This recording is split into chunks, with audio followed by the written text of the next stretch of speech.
Hola, buenas tardes, buenos días, en fin, para cuando sea que hayas visto este video.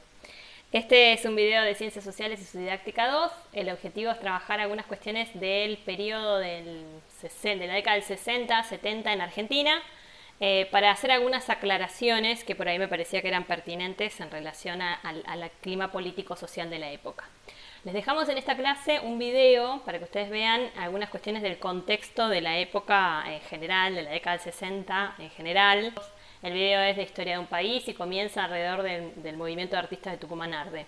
Y analiza de dónde viene, digamos, cómo surge, por qué apareció Tucumán Arde en Argentina. Y me parece que es buenísimo para poder ver cuestiones de contexto general y que explican la importancia que toma. Una de las cuestiones centrales de este periodo de los 60 y 70 en Argentina es la importancia que toma como sujeto político la juventud.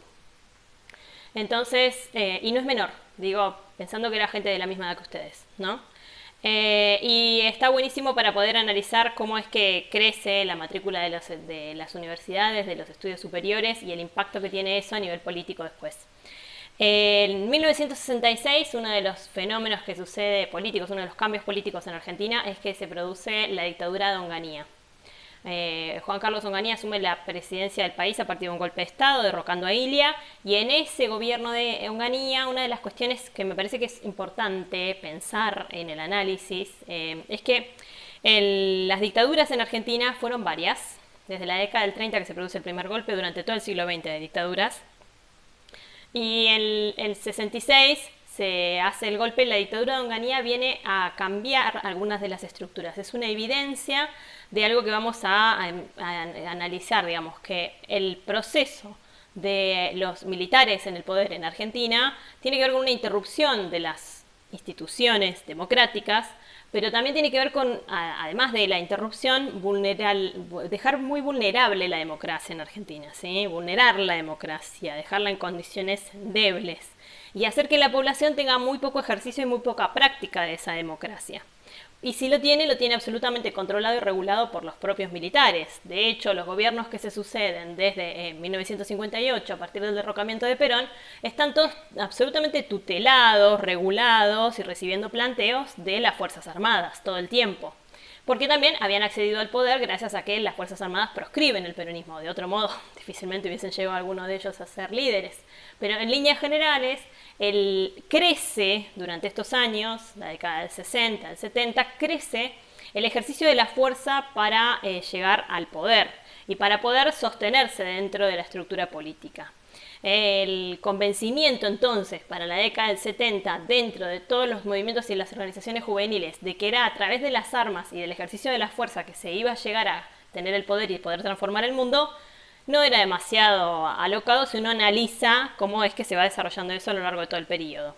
En el particular caso de la dictadura que se lleva adelante con Onganía, lo que a mí me parece que es importante rescatar o pensar es que, a diferencia de las otras dictaduras, una va viendo a lo largo del proceso que hay como un increyendo, dirían en términos musicales, hay como un que va creciendo, va cada vez engrosándose más la idea que Onganía tiene, que Onganía asume y que luego lamentablemente van a llevar adelante en la última dictadura militar, la junta de Videla, Macera y Agosti, que es esa idea de que los militares son los únicos que están en condiciones de traer el orden a la Argentina, de llevar a la Argentina al desarrollo.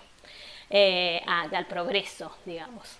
Entonces, asumiendo esa idea, Onganía en el 66, cuando hace el golpe, a diferencia de los golpes anteriores, no hace después del golpe una especie de acuerdo social político con los políticos que quedaban de turno y a partir de ahí generar un ejercicio político para que permitiera que los civiles volvieran a gobernar, sino que son los mismos militares quienes se quedan gobernando después de hacer el golpe.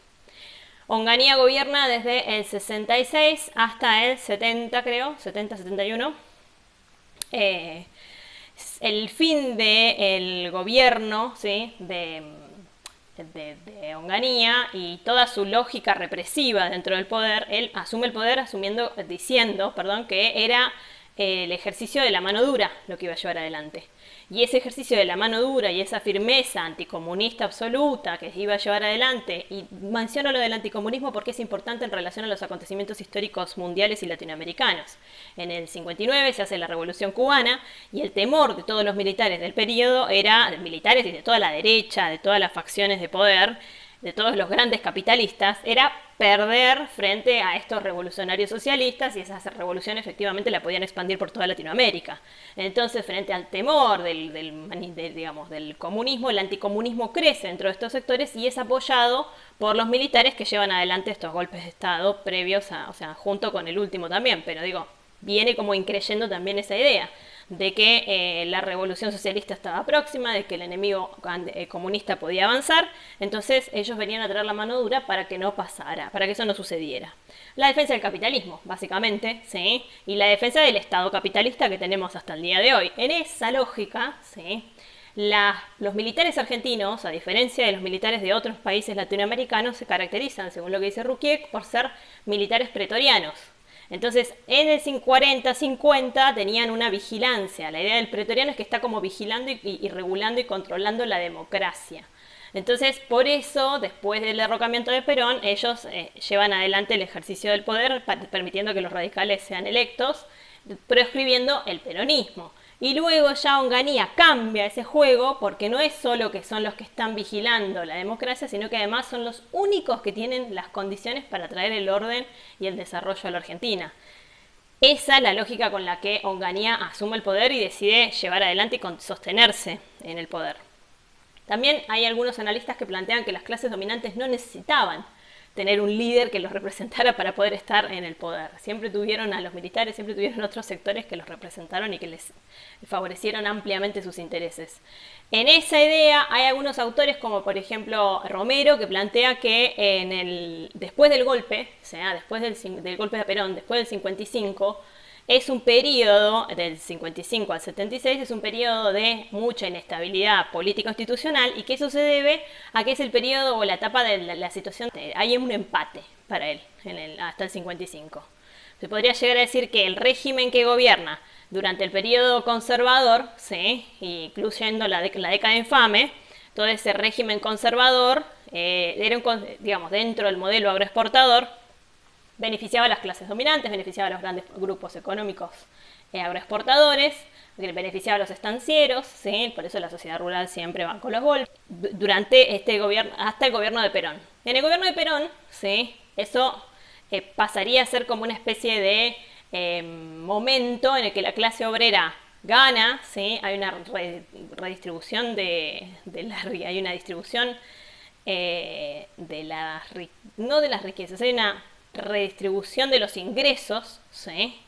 Y en esa redistribución de los ingresos y en esa idea de que Perón está en la balanza poniendo su manito del lado de la balanza de los obreros, sería el momento en el que se hace como vamos a decirlo ordinariamente, en términos del empate hegemónico, del control de la hegemonía, los obreros ganan, ¿sí? Y los sectores populares ganan en términos de hegemonía algunos pasos, avanzan algunos pasos, ¿sí? Esa lógica sería como que, voy a decirlo ordinariamente, mete un gol los conservadores y los capitalistas en la primera parte del siglo, meten un gol después a mediados del siglo con el peronismo los sectores populares, y después el 55 del derrocamiento de Perón viene a ser la etapa del empate, donde están empatados y están tratando de desempatar durante esos años. A mí me parece como muy, no sé, ese análisis es un análisis histórico, lo sostenemos en el programa. Hay que pensarlo también en términos de cómo se construyen esos poderes y cómo se construye la hegemonía. Hay que tener claro el concepto de hegemonía para poder utilizar estas categorías. De mínima yo diría que es polémico, y lo podríamos llegar a discutir bastante en clases si tenemos la chance. Lo que sí pienso es que si uno lo piensa en términos del empate del momento, hay distintas estrategias que se van dando a los sectores dominantes y los sectores populares durante el periodo, durante esta etapa, ¿sí? Lo que sí tiene que quedar claro es que lo que va evidenciándose es que los sectores dominantes van teniendo cada vez más afianzado, y por eso hago esta aclaración de Onganía, la idea de que los sectores de que los militares eran el instrumento, eran la vía a partir de la cual ellos iban a llegar al poder y que siempre iban a estar aliados, de que ahí había una alianza indefectible, ¿sí?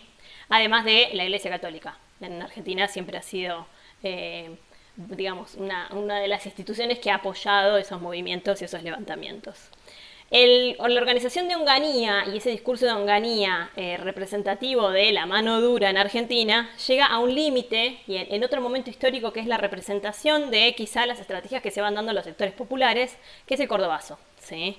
El límite de Onganía fue el cordobazo. Esa mano dura de la que él hablaba tanto, en el cordobazo se vio que por más mano dura que el Estado quiere ejercer, si abajo hay una organización y hay una resistencia, la mano dura se le escapa los poderes entre los deditos, como la arena, dije en otro video. El cordobazo es un 1969, es la alianza entre obreros de las principales fábricas en el polo industrial que se había desarrollado en Córdoba y los estudiantes universitarios que habían llegado a la universidad masivamente gracias a las políticas educativas que se venían desarrollando durante los últimos 20 años.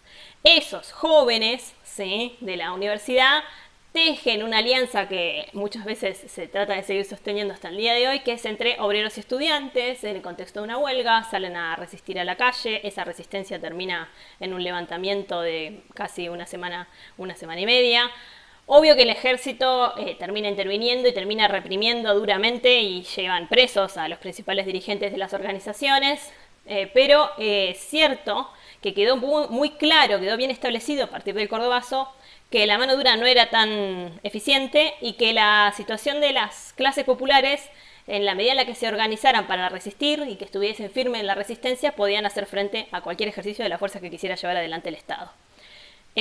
Hasta aquí algunas de las cuestiones generales que me parecía importante remarcar del periodo y aclarar que en este periodo también está incluido el tercer mandato de Perón. Perón es el único presidente en Argentina que tiene 3 mandatos y en el tercero, que dura del 73 al 76, Perón muere en el medio, ¿sí? Perón gobierna un año prácticamente, casi, del 73 al 74 y se muere en el 74 y quien termina su mandato fue su esposa de ese momento que era María Isabel Martínez de Perón.